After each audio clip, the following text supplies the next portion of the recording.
Professor Dave, I think you're right about the cobalt and the lithium. I think those are much. I mean, look, y'all, I'm not a scientist, but I don't think that we'll ever run out of oil. And I think that the oil regenerates under the earth. And I Well, think that, that's the active debate right now. yeah.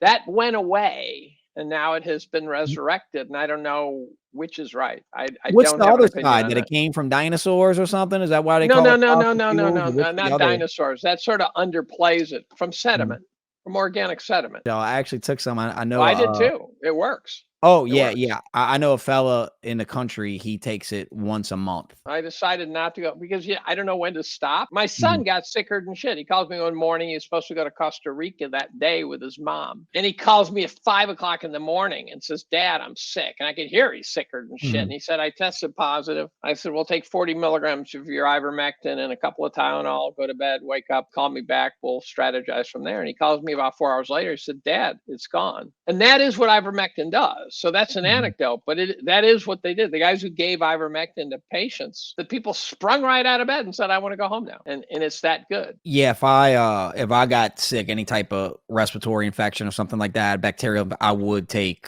ivermectin 100%. You know what you should also do? I'm in a doctor Zoom group. If you get a respiratory infection, rinse your nose with saline.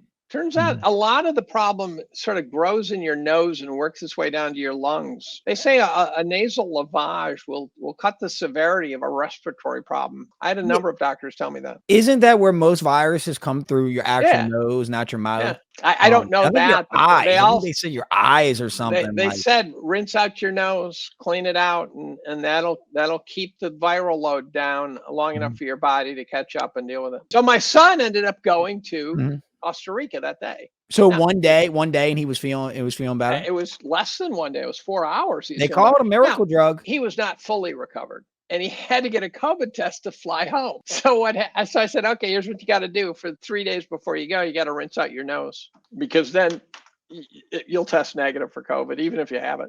Really? Well, yeah, them because COVID tests are just just by a rinsing joke, out huh? your nose. The reason you do it for several days is so you get most of it out. Then you get it. It's like rinsing clothes or dishes or something. A couple of rinses needed. And then by the time you get tested, you got nothing in your nose. You got no viruses or anything in your nose.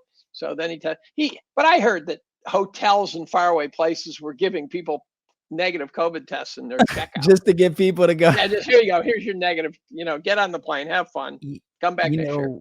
It's crazy. It's so frustrating because like COVID was obviously a subject that divided so many people. And like you were always one of the more refreshing people to listen to on this issue because like many issues you were dead on right about.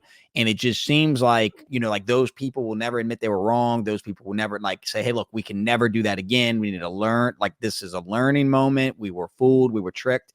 It just seems like there's no justice. There's no retribution. There's nothing. It's almost like COVID didn't happen. Well, there's a gradient of guilt too. So I got triply vaccinated because of stat or quit. People said, oh, you could beat it. You could win. They'd never beat you in court. And I go, I don't want to spend the next 10 years of my life in court. I got the first two and had no effect whatsoever. And then people said, oh, you shouldn't take the booster. And I go, so you're telling me that I should quit my job instead of taking a shot that the first two did nothing. And that I already have two, by the way.